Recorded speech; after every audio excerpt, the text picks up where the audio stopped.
ஏற்கனவே பலமுறை நான் விலைக்கு சொல்லியிருக்கிறேன். விடுதலை சிறுத்தைகள் கட்சி மதசார்பற்ற முற்போக்கு கூட்டணியில் அங்கம் வகிக்கிறது. அதே போல தேசிய அளவில் இந்தியா கூட்டணியில் இடம்பெற்றிருக்கிறது. எனவே புதிதாக ஒரு கூட்டணியில் விடுதலை சிறுத்தைகள் கட்சி இடம்பெற வேண்டும் என்பதற்கான தேவையே எழவில்லை. அதற்கு எந்த வாய்ப்பும் இல்லை. இதை ஏற்கனவே பலமுறை விளக்கியிருக்கிறேன், மீண்டும் உறுதிப்படுத்துகிறேன். விடுதலை சிறுத்தைகள் குறிவைக்கப்படுகிறது என்பதை விட திமுக கூட்டணி கட்டுக்கோப்பாக இருக்கக்கூடாது, அதனை சிதறடிக்க வேண்டும் என்பது அனைத்து எதிர்கட்சிகளுக்கும் உள்ள செயல் திட்டமாக இருக்கிறது. அதிமுகவாக இருந்தாலும் பாஜகவாக இருந்தாலும் அவர்களின் நோக்கம் தொடர் வெற்றியை பெற்று வருகிற திமுக கூட்டணி வருகிற சட்டப்பேரவை தேர்தலிலும் வெற்றி பெற்றுவிடக் கூடாது, அதன் கட்டுக்கோப்பை சீர்குலைக்க வேண்டும் என்பதுதான் நோக்கமாக இருக்கிறது. அதற்கு விடுதலை சிறுத்தைகள் கட்சியை ஒரு கருவியாக பயன்படுத்தலாம் என்று சிலர் முயற்சிக்கிறார்கள். அதற்கு வாய்ப்பில்லை. கட்சியில் துணை பொதுச் செயலாளர்கள் 10 பேர் உள்ளனர். அதில் ஒருவர் ஆதவ் அர்ஜுனா அவர்கள். துணை பொதுச் செயலாளர் அளவிலான பொறுப்புகளில் இடம்பெறக்கூடியவர்கள். கட்சி கட்டுப்பாட்டை மீறுகிற போது, கட்சி நலன்களுக்கு ஊறு விளையும் வகையில் செயல்படுகிற போது தலைவர், பொதுச் செயலாளர் அடங்கிய உயர்நிலை குழுவில் விவாதித்து முடிவெடுக்க வேண்டும் என்பதை ஒரு நடைமுறையாக நாங்கள் கொண்டிருக்கிறோம். அதிலும் குறிப்பாக விடுதலை சிறுத்தைகள் கட்சியில்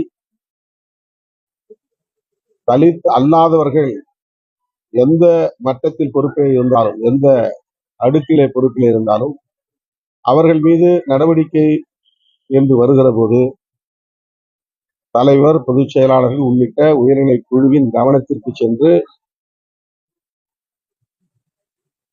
அவர்கள் மீதான குற்றச்சாட்டுகள் எந்த அளவுக்கு முகாந்திரமானவை என்பதை உறுதிப்படுத்தி நடவடிக்கை எடுக்க வேண்டும் என்பதையும் ஒரு நடைமுறையாக கொண்டிருக்கிறோம். ஏனென்றால் தலித் அடையாளத்தோடு இந்த இயக்கம் அரசியல் களத்தில் அடியெடுத்து வைத்தது. இது முழுமையான ஒரு அரசியல் கட்சியாக மாற வேண்டும் என்பதற்கு வேளச்சேரி தீர்மானம் என்பதை நாங்கள் 2007 நிறைவேற்றினோம். தலித் அல்லாத ஜனநாயக சக்திகள் இந்த கட்சியில் அதிகார மையங்களுக்கு வர வேண்டும், பொறுப்புகளை ஏற்க வேண்டும் என்பதுதான் அந்த தீர்மானம். அப்படி வருகிற போது அவர்களுக்கான பாதுகாப்பை உறுதிப்படுத்த வேண்டியது தலைவருடைய கடமை. அந்த பொறுப்பிலே அவர்கள் தொடர்ந்து செயல்படுவதற்கான பாதுகாப்பை உறுதிப்படுத்துவது. ஆகவேதான் ஆதவ் அர்ஜுன் அவர்களுடைய அண்மைக்கால செயற்பாடுகள் கட்சி நலன்களுக்கு எதிராக இருக்கிறது என்பதை கட்சி தோழர்கள்,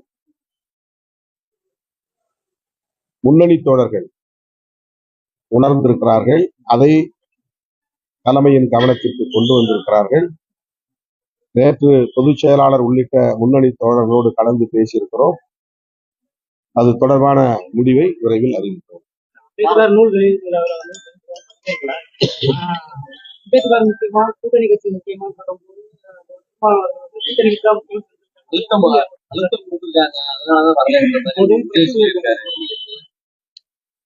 ஏற்கனவே இது குறித்தும் நான் விளக்கம் சொல்லியிருக்கிறேன். அப்படி ஒரு சூழல் எதுவும் இல்லை. அழுத்தம் கொடுத்து அதற்கு இணங்கும் நிலையிலும் நான் இல்லை. அப்படி அழுத்தத்திற்கு நான் இணங்குவதாக இருந்திருந்தால் ஆதவ் அர்ஜுன் அவர்களின் அழைப்புக்கு இணங்கி நான் அந்த நிகழ்வில் பங்கேற்று இருக்க வேண்டும். அல்லது திமுக அழுத்தம் கொடுத்திருக்கிறது என்று சொன்னால் ஆரம்பத்திலேயே இதை நான் வெளிப்படையாக அதில் பங்கேற்க மாட்டேன் என்று அறிவித்திருக்க வேண்டும். அப்படி யாரும் எந்த அழுத்தமும் எம் முனையிலிருந்தும் எனக்கு தரவில்லை. அது வெறும் யூகங்களாக சமூக ஊடகங்களில் பேசப்படுகின்றன. நான் சுதந்திரமாக எடுத்த முடிவு. 6ஆம் தேதி காலையில்தான் இந்த அறிக்கையை நான் வெளியிட்டேன் என்றாலும் விக்கிரவாண்டி மாநாட்டுக்கு பிறகு விஜய் அவர்கள் திராவிட முன்னேற்ற கழகத்தையும் திராவிட முன்னேற்ற கழக அரசையும் தன்னுடைய முதன்மையான எதிரிகள் என்று வெளிப்படையாக அறிவித்துள்ள நிலையில் அவரும் நானும் அரசியல் பேசாமல் அந்த நூல் வெளியீட்டு விழாவிலே ஒருங்கிணைந்து நின்றாலும் கூட சுற்றி இருப்பவர்கள் அதை அரசியலாக்குவார்கள். இதற்கென்று பல பேர் காத்து கிடக்கிறார்கள். ஆகவே அவர்களுக்கு தீனி போட நான் விரும்பவில்லை. விஜய் அவர்கள் மீது எனக்கு எந்த சங்கடமும் இல்லை. அவரோடு நிற்பதில் எனக்கு எந்த சங்கடமும் இல்லை. அம்பேத்கர் நூல் வெளியீட்டு விழாவில் பங்கேற்பதிலும் எனக்கு மகிழ்ச்சி தான். ஆனாலும் நானும் அவரும் ஒரே மேடையில் நின்றால் அதை வைத்து இங்கே அரசியல் சூதாட்டம் ஆட விரும்புகிறவர்கள்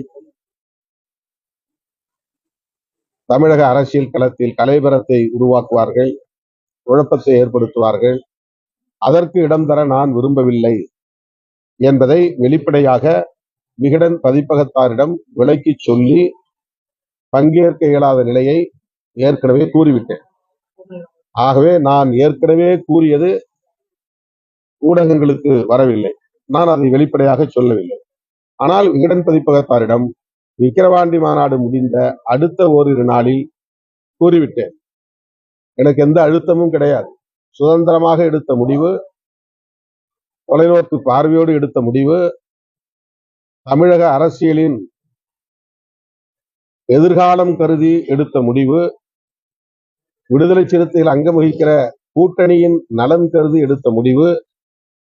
என்னை கட்டுப்படுத்தி இயக்குவதற்கு யாரும் முயற்சிக்கவில்லை. அதற்கான சூழலும் இல்லை. வாய்ப்புகள் கொடுத்தா இந்தியாவோட கூட்டணியை நான் வழிநடத்த அவங்க ஏற்கனவே இந்திய கூட்டணி தான் இருக்காங்க. கூட்டணியில் உள்ள மூத்த தலைவர்கள் அதை முடிவு செய்வார். அம்பேத்கருக்கான ஒரு நிகழ்வுல காஞ்சி பெரியவர் நல்லவர் சொல்லி ஆதரவு அந்த கருத்து அது அவர்கிட்ட நீங்க கேளுங்க.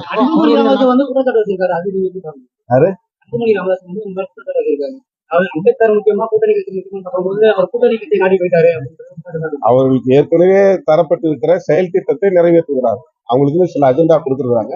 அந்த அஜெண்டா படி அவர்கள் பேசுகிறார்கள், செயல்படுகிறார்கள்.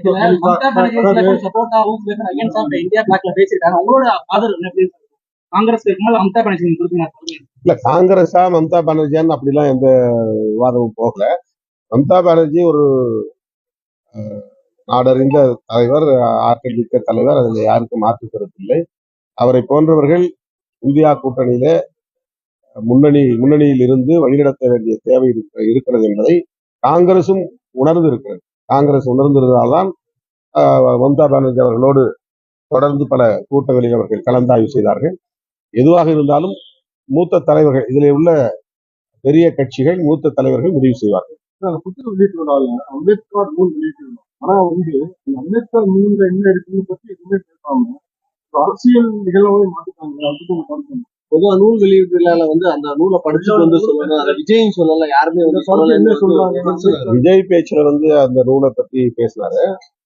அதாவது அம்பேத்கர், நான் நூலை முழுவதுமா படிச்சேன். அதுல அம்பேத்கர் விசாவுக்காக காத்திருந்தேன் என்று எழுதிய அந்த பகுதியை நான் படித்தேன் அப்படின்னு ஒரு பற்றி குறிப்பிட்டிருக்கிறாரு. அம்பேத்கரை பற்றி பேசியிருந்தால் மகிழ்ச்சியாக இருந்திருக்கும். ஆனால் அதை அரசியல்படுத்துவார்கள் என்று தெரிந்துதான் நான் முன்கூட்டியே அது வேண்டாம் என்று முடிவெடுத்தேன். அந்த 200 கூட்டணி மைனஸ் ஆக்கிப்பாங்க. அது அவருடைய அரசியல், அதுல நான் கருத்து இல்லை. சார் சார் அந்த கட்சி நிகழ்வு இல்லாம, அதாவது அது வந்து கட்சியா இல்லாம பார்த்து அம்பேத்கர் நூல் வெளியிட்டு நீங்க மிஸ் பண்ணீங்களா? தனிப்பட்ட முறையில் திருமாவளவன் மிஸ் பண்ணாங்க. எத்தனையோ நிகழ்ச்சிகளை நான் பங்கேற்றிருக்கிறேன். நூற்றுக்கணக்கான ஆயிரக்கணக்கான நிகழ்ச்சிகளில் பங்கேற்றிருக்கிறேன். அடுத்த நாள் நேற்று கூட ஐக்கனோகிளாஸ்ட்ங்கிற ஒரு ஆங்கில நூல், அதே ஆனந்த் டெல்டனுடைய அம்பேத்கருடைய குடும்ப உறவினர் எழுதிய வாழ்க்கை வரலாற்று நூல், அம்பேத்கருடைய வாழ்க்கை வரலாற்று நூல் நேற்று வெளியிட்டோம். நாங்க எல்லாம் அம்பேத்கரை பற்றி நிறைய பேசியிருந்தோம். அந்த நிகழ்ச்சி வந்து ஓராண்டுக்கு முன்னரே முடிவு செய்தார்கள். என்னுடைய ஒப்புதலையும் பெற்றார்கள். நான் மகிழ்ச்சியோடு அதற்காக 6ஆம் தேதி எந்த நிகழ்ச்சிக்கும் ஒப்புதல் தராமல் அந்த நூல் வெளியீட்டு விழாவில் பங்கேற்க வேண்டும் என்பதற்காக ஏற்கனவே முடிவு செய்திருந்தேன். ஆனால் அதை அரசியலாக்கி விட்டார்கள். நான் ஏற்கனவே என்னுடைய அறிக்கையில் குறிப்பிட்டபடி ஒரு தமிழ் நாளேடு அதை ஏதோ நடக்கக்கூடாத ஒன்று நடக்க இருப்பது போன்ற ஒரு தோற்றத்தை ஏற்படுத்தி பூதாகரப்படுத்தி யாருக்கோ செய்தி சொல்வதைப் போல அதை செய்தியாக்கினார்கள். அதிலிருந்துதான் இந்த சர்ச்சை தொடங்கியது. ஆகவே ஒரே மேடையில் இருக்க போகிறார்கள் என்பதை ஒரு அதிகாரபூர்வமான அறிவிப்பாக இல்லாத நிலையிலேயே அதை அரசியலாக்கினார்கள் என்றால், 2 பேரும் ஒரே மேடையில் என்றால் என்ன மாதிரி அரசியல்? ஆகவே இப்படிப்பட்ட சக்திகளிடமிருந்து எமது கட்சியை காப்பாற்றுவதற்காகத்தான் நான் இந்த முடிவை எடுத்தேன். தமிழ்நாடு நிலைய விரிவாக்கத்திற்கு வந்து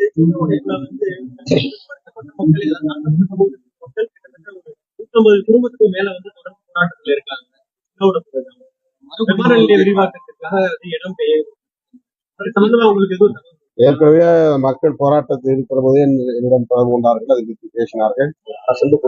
நான் வந்து அரசு அதிகாரிகளிடம், உயர் அதிகாரிகளிடம் அதை பற்றி பேசியிருக்கிறேன்.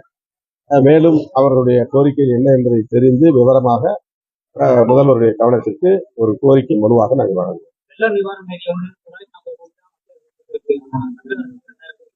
2040 கோடி. ஏற்கனவே நானும் ரவிக்குமார் அவர்களும் நேரா போய் அந்த இணை அமைச்சர் நித்யானந்த ராய் அவர்களை சந்தித்து தமிழ்நாடு அரசு எவ்வளவு கோரி இருக்கிறதோ அந்த நிதியை அப்படியே நீங்கள் ஒதுக்கீடு செய்ய வேண்டும் என்று வலியுறுத்தி கடிதம் கொடுத்திருக்கிறோம். ஆனால் அவர்கள் அதை பொருட்படுத்தவில்லை. வழக்கம் போல எங்களுக்கு பதில் என்ன சொன்னார் என்றால், மாநில அரசிடமே நிறைய நிதி இருக்கிறது, அதை பயன்படுத்துங்கள் என்று பதில் சொன்னார். அந்த ஆதவ நட்பு வந்து விஜய்